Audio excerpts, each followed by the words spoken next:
So I talk a lot about the feminine intelligence, and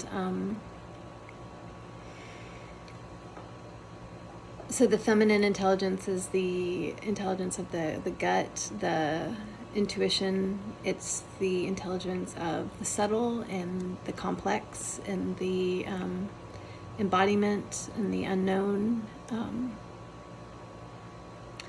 the gray, the emotion. And we've been operating from a paradigm that only uses the masculine intelligence, which means the way we view everything is through the masculine lens. The solutions that we come up with are only from what the masculine knows. So a lot of what I do is look at the world, things in the world, from the lens of the feminine intelligence, and see what we could possibly be missing, only using the masculine intelligence.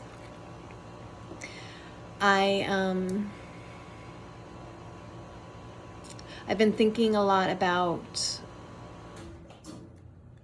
what we're doing with our kids next year for school with the masks and the social distancing. And so kind of using what I was just mentioning, if I look at this through the masculine intelligence, it makes sense to me that, well, we don't want to spread the virus, so we need to do what we can to not spread the virus.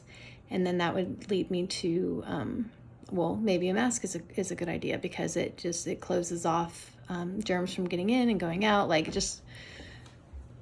I can see how that would make sense. Okay, well, we'll do that. And then if kids are staying away from each other, then I can see how that would stop the virus.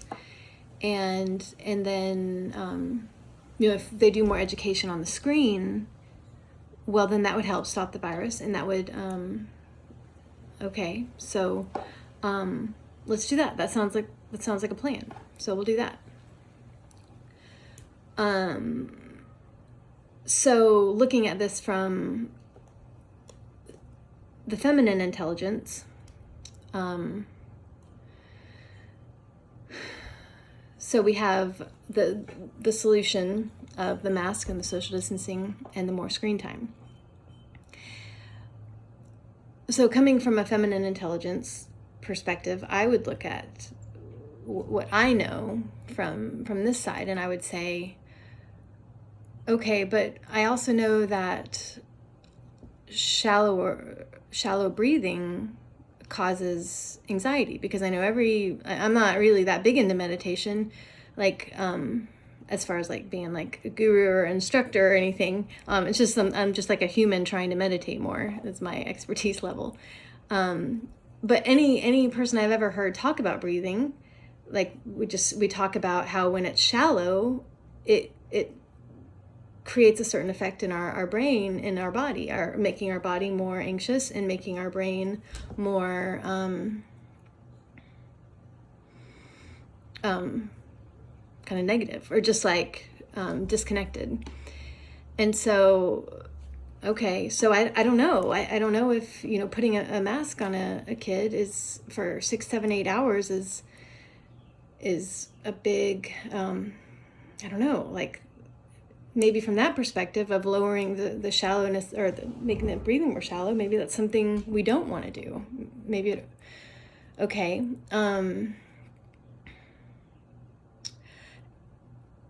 And I also know, because to imagine like kids in a situation where, just their breathing's been more shallow over 4, 5, 6 hours, but they've also been disconnected from their friends, and they've, there's a mask between them and the teacher, and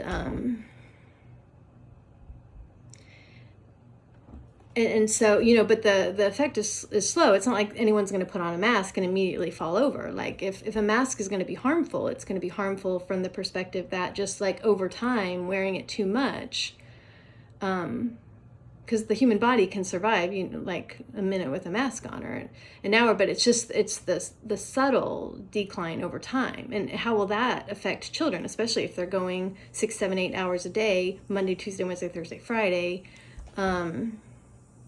I don't know if that is something we need to look at. The social distancing. So we've been talking a lot about what's going on in our country with the violence, and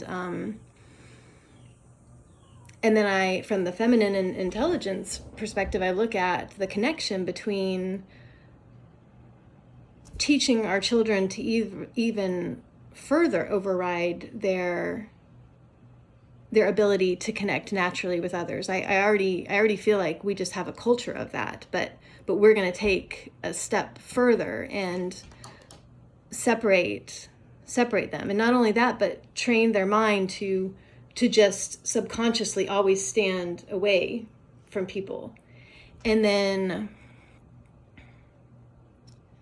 if they need help, like say the breathing starts to feel, their body starts to feel funny, or then if they need help, like what if one of the kids is like a kind of a shyer kid that, that like I was, like I still remember when I was in first grade and I had to go to the bathroom so bad, but I was so shy. I was so shy, and I didn't want to disrupt the class. And, I finally asked because I just couldn't hold it any longer. And then the teacher said, well, no, you got to wait until we finish this lesson or whatever. Well, so I ended up I just peed on the floor. And I had a pineapple juice or something for fruit break. And I opened that up. And I just told everyone that I spilled my pineapple juice. And but so I'm imagining like a kid like me who that was, really shy. If I was in that experience and I had a mask between me and a mask on someone else, and just from a child's perspective, like we can have all of our adult thoughts about what's right or wrong or how this should be perceived, but from a child's perspective that's being taught to like stay away from people, and to go through all those layers through their mask and what they know that they're supposed to be learning right now. They're supposed to be learning to stay away from people. They keep getting reminded, and then through the mask, and then to a teacher that has a mask that's socially distanced away. And that is a lot to ask a kid. And you would only know that through the feminine intelligence perspective. That gets completely lost when we're looking at this solely from a masculine intelligence. So what I'm saying is, from a child's perspective, I would say maybe with 100% that on some level is hard and scary for them. And then we're so worried about the violence that's happening here. But do you not see that we're about to train? We are about to train the entire next generation to be disconnected from their body and disconnected from each other, their peers. And we're about to train them to do this on a subconscious level, for this to be the way that they interact in the world. I have a family there with 8 younger brothers and sisters, and one of the things that I like in reflection of my childhood, like there was an element to it that was kind of like Lord of the Fly-ish. Like we just were like, just because you have 9 kids, you can't intervene and, help them like act appropriately or play. I mean, and we were just kind of wild. And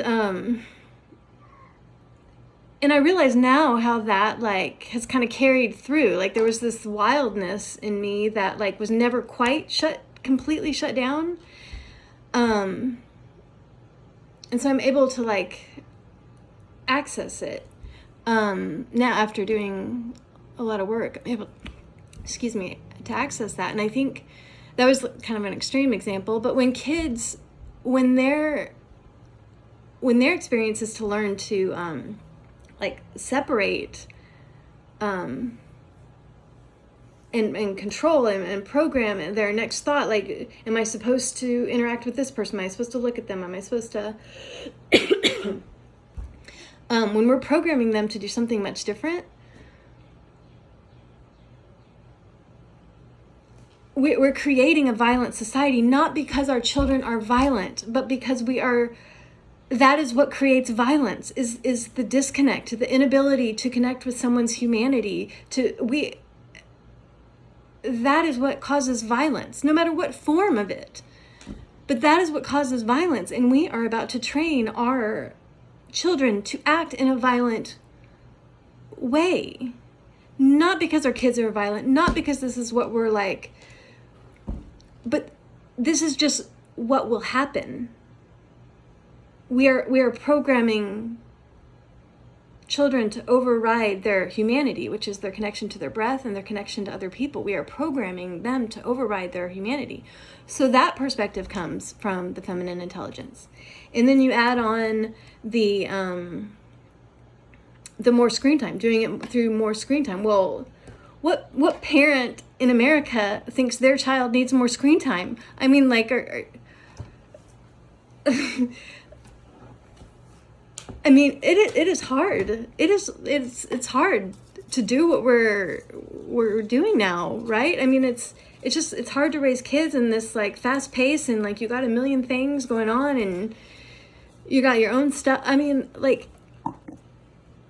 all these balls we're trying to juggle, like, oh, but what parent thinks that more screen time for their kid would be a better idea? I mean, so again, like watching a screen for an hour, for a day, for, like, you're not going to see your kid like have a stroke or die, but we've got to look at it through the feminine intelligence, which is like the subtle effects. So just what happens when how do our eyes change when we're staring at the screen, when we're staring at pixels all the time rather than the natural environment? Like, how are we, and when kids just used to play all day, and now so much of their time is on screens. And then not only that, but they're going to school now in more screens. Like, how we are training them to be violent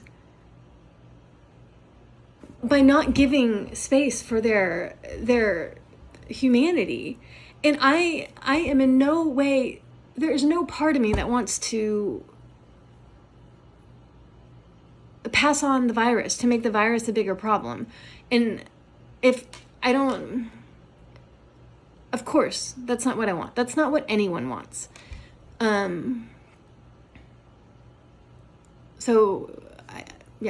Like, let's just move on from that. Let's not get stuck there, because then we just waste time and energy. But I'm saying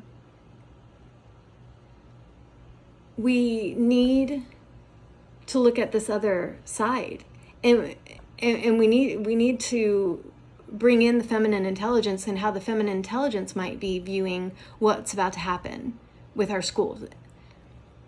And I'm telling you,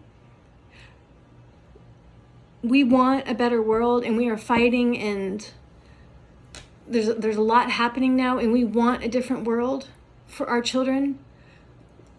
But what we can't let happen is these with the distraction of everything big happening in the world right now, what we can't let happen is unconsciously allow another generation of children to get more and more disconnected from their body and their experience and each other. That is, we can't, it doesn't matter how big all of these other things are. If we allow that to happen, if we allow the generation to go through, then it doesn't matter what we're doing now. It doesn't matter, because we're training violence. And I mean violence in the form of being disconnected. What happens when a person, any person, it doesn't matter how good you are, any person that is disconnected from their soul, from other people, any person that is programmed in that way will be more violent. That's just what happens when certain things are taken away and other things are added. It's just what happens when you take away contact and you lower breathing and at the same time you have a mask and like a symbol on their faces, and they're just perceiving the world. This is how they're learning to perceive the world.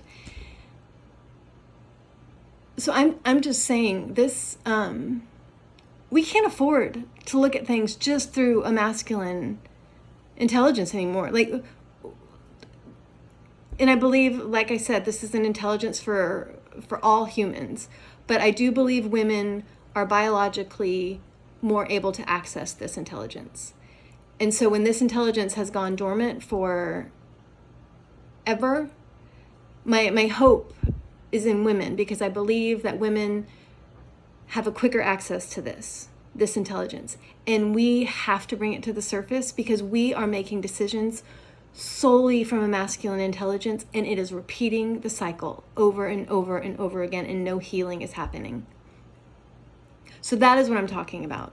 I'm not talking about I just want to spread the virus and that's why I'm against masks, or I'm not willing to do something to help other people. I'm just being selfish because I don't want to wear a mask. Like that's not what I'm bringing to the table. So if that's your comment back to me, like it's just a waste, because no, I'm not trying to spread the virus, and I am not just this horrible person that knows that I could do something to help someone else and I'm just not willing to do it. I am looking at it from this perspective, and I'm saying it needs to be part of the conversation, the other side of this. It's too big. It's too big, and we are being naive and ignorant to think that we can put masks on our children, we can send them to school, we can tell them to not interact with each other, we can put a mask on the teacher, we can give them more screen time. We are being naive and ignorant to assume that isn't going to have catastrophic effects. And so, women, we have to bring our intelligence to the table. It's time. It's time.